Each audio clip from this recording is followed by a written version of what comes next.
వైసీపీలో టిక్కెట్ల వ్యవహారం మరింత ముదురుతోంది. ఇప్పటికే పలువురు పార్టీని వీడారు. ఆ బాటలోనే మరికొందరు నడిచే అవకాశాలు కనిపిస్తున్నాయి.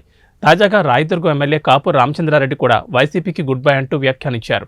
కాపు రామచంద్రారెడ్డి సీఎం జగన్ను కలిసి మాట్లాడేందుకు తాడేపల్లొచ్చారు. అయితే ఆయనకు అపాయింట్మెంట్ దక్కలేదు.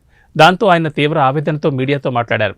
జగన్ను నమ్ముకొని కాంగ్రెస్ నుంచి వచ్చామని, కానీ తమ జీవితాలు సర్వనాశనమయ్యాయని వ్యాఖ్యానించారు. నా ఆవేదనను సీఎంతో చెప్పుకునేందుకు తాడేపల్లొస్తే కనీసం కలిసేందుకు కూడా అవకాశం ఇవ్వలేదని ఆరోపించారు.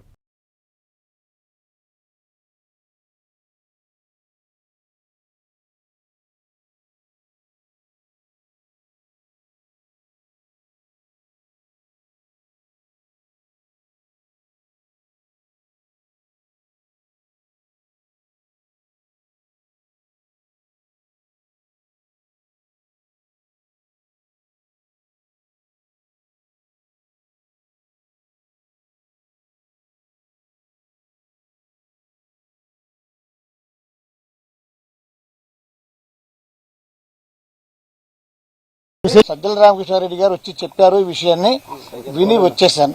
సీఎం గారిని కలుస్తామని చెప్పినాము. ఆయన బిజీ అని చెప్పినారు. ఇంకా ఉదయం 10:30 నుంచి ఇంతసేపు ఉన్నాము. ఇంకా ఇంతకన్నా పెద్ద అవమానం మాకు అవసరం లేదు.